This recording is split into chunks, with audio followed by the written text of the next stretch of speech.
A Ukrainian woman living here in Arizona is sharing her family's story as her home country continues to battle Russian invaders. Fox 10's Marissa Sarbak sat down with a woman who works for Valleywise Health to find out why she wants to share her story. Marissa. John, Christina, every morning that Yelena Krueger wakes up, she is checking on her family and friends over in Ukraine. Now, she was told just last week there was a very close call. She says the Russians sent a couple of missiles over her family's home just about 2.5 hours south of Kiev. And she says it didn't hit the home, and thankfully nobody was injured and there were no casualties. But because of this close call, she says she is in a constant state of worry.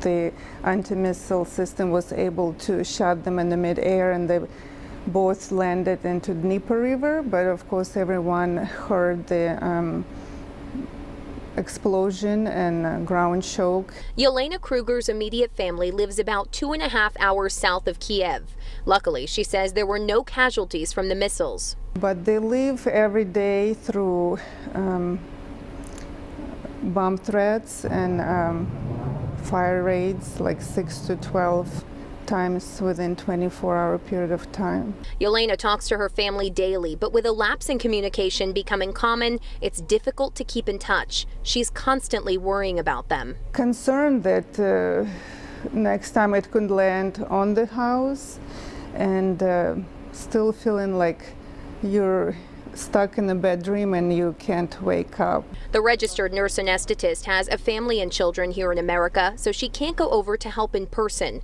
She sends money and gives emotional support as much as she can, and she tries to compartmentalize so she can continue on with her everyday life. It's hard, but again, sometimes you just have to do what you're doing, like your job, and try your best to help people here, and hoping that there's enough people in Ukraine that will help my family.